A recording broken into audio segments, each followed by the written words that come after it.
I just read for pleasure. I don't read to learn anything. There have been times in my life where I've had a hell of a lot of time to read. One of the few advantages, being in your 20s and 30s, of being a complete nerd is you didn't have dates on Friday and Saturday nights, and so you read. And so I read, God, I read a lot. I used to, when I was doing advocacy work in Mount Vernon, I was a block and a half from the library, and I was reading 4 or 5 books a week. I think as I've gotten older, I've started to read more. I'm trying to catch up on all of the books that, well, not all of the books, but many of the books that I thought that I should have read when I was younger. So a lot of classics, I intersperse those into contemporary literature and things about culture and things that deal with my field about people with disabilities. So it's a Sisyphean task, but I'm trying to push those books up the hill and try to get as many done as possible. Well, I was reading this book with like the Nazis and like this little girl. It's a kid's book. I don't know why I was reading it. And then I usually just read books for school, and during the school year I don't really have time to read my own books. My wife, Yoko, and I have read all the Harry Potter books. We've mainly read them to each other. I think I've done the bulk of the reading to her. We have always gotten the books right when they get out the first day, and so we stand in line over here at Bailey Coy on Broadway. We'd get there at like 10 o'clock, and then they had like these party things, and then they sometimes served food, and some people dressed up, and you just hang out in the bookstore for a long time. I can suspend critical faculties on food. I know a Swanson's Fried Chicken TV dinner is horrific. Once a year, it tastes great. I suspended movies. I mean, I like trash movies.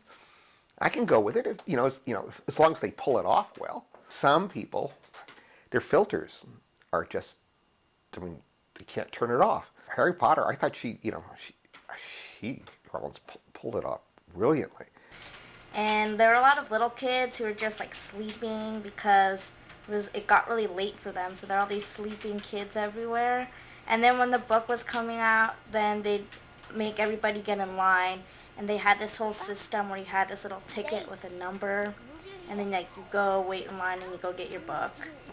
And then when we got it for the last book, the 7th book, we went home and then we started reading it. We were gonna stay up and read it all night, but that didn't really happen because the book was too big. But I finished it in like 3 days. I let myself feel for the kid.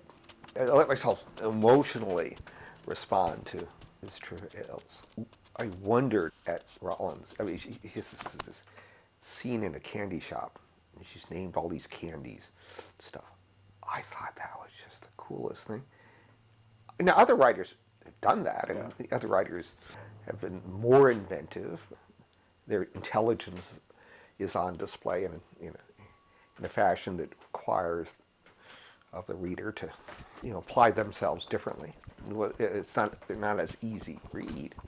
My college roommate, who I was also his best man, he is somebody that I've always sent books to, and sent one Harry Potter book in particular that was interesting. It's one we got from Paris. It was a British edition of the book. How much I appreciate the wackiness of the Brits.